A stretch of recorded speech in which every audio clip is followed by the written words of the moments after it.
Welcome back, best ever listeners, to another episode of Passive Investor Tips. I'm your host, Travis Watts. In today's episode, what we're talking about is healthy wealth, 3 tips for your well-being. Disclaimers as always, never financial advice. In this case, also never medical advice. I'm not a CPA, I'm not an attorney, not a financial advisor, not a doctor, so please always seek licensed advice. With that top of mind, if we don't have our health, what use is our wealth? I think about it this way. Would I want to trade life situations with a billionaire who is bedridden for life? No, and I suspect that you probably wouldn't either. So, on this show, we talk a lot about wealth. That is the primary theme. However, I would argue that health is a lot more important, and I at least wanted to make one episode for you on the topic. Additionally, one of the primary goals of the show is to take the very complex and to break it down and make it simple and easy to understand. So, what I want to share with you in this episode are 3 different health hacks or tips that you can apply in your life that may have a very positive impact, as they've had a very positive impact in my life in terms of health. Again, not a doctor, not medical advice. Please always consult with your doctor before doing any of these things, but wanted to share some things that may be helpful to you. And number 1 is intermittent fasting. And what this refers to is having your last meal of the day between 5 and 7 p.m., depending on when you go to sleep, and then not having any food in your system until lunch the next day.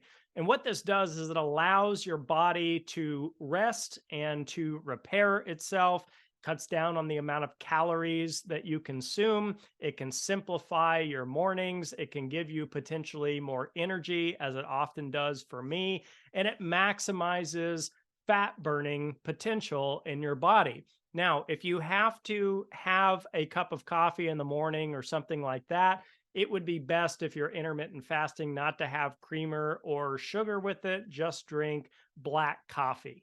And if you do have to have something to eat in the morning, just be mindful that that will, in fact, break your fast in terms of what your body is doing. But I would focus on something not carb loaded, not oatmeal or cereal or toast or something like that, and focus on fresh greens or maybe some fresh spinach or a smoothie, something a lot lighter if you're looking to accelerate the fat burning process and keep your energy levels higher. And number 2 is drinking celery juice, something I've talked about on a lot of podcasts historically, something I often do. It may seem weird, it may seem odd, but there was an entire book written on this by Anthony William called Celery Juice, the Most Powerful Medicine of Our Time, Healing Millions Worldwide. Is about 200 pages in length, goes through all kinds of testimonials and studies and stats and facts, which I'm not going to cover here in this episode. You can check it out for yourself.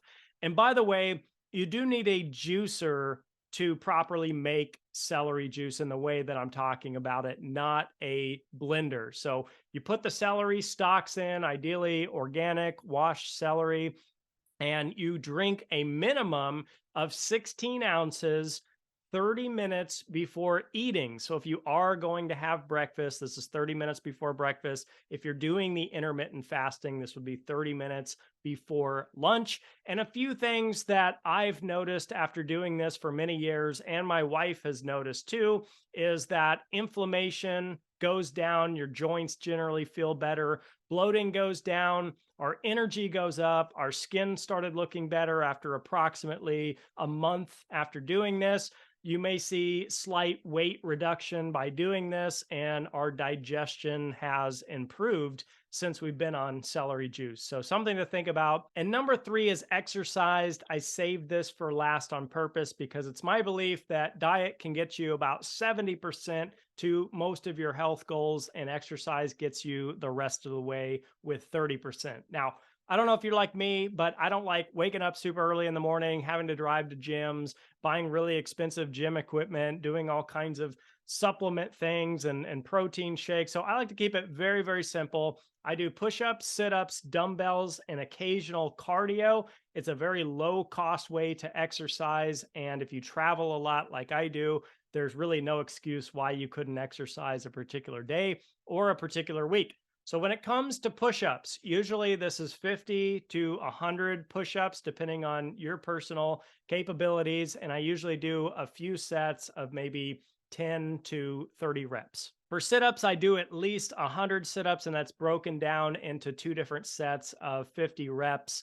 And when it comes to dumbbells, I go to the point of exhaustion. There's too many factors to figure out. I can't tell you exactly what weight or what specific moves you should be doing. I just do as many as I can until I can't lift the dumbbells anymore. And when it comes to cardio, I usually do this 2 to 3 times per week. And I live in Florida, so we tend to have really nice weather pretty much year round. So mornings and evenings, go for a jog, go for a quick run or a sprint, depending on what I'm trying to accomplish. If you don't live in a climate like that, or you're not in an area with walking trails or accessibility, you don't have a home gym or a treadmill or a stationary bike, you could consider things like burpees or doing jumping jacks, or as goofy as it might sound, just simply running in place, putting your hands up like this and kicking your legs up and down can get your heart rate up really quickly. Just make sure that you close your windows and blinds, or your neighbors might think you're a little weird. So, with all of this in mind, your greatest wealth is, in fact, your health. I appreciate you guys letting me share these 3 quick tips on health with you. I hope you found some value in them. You're listening to Passive Investor Tips right here at Best Ever. I'm Travis Watts. If I can ever be a resource or mentor to you, reach out anytime. I'd be happy to do a Q&A call or connect on social media. Have a best ever week, everyone, and we'll see you in the next episode.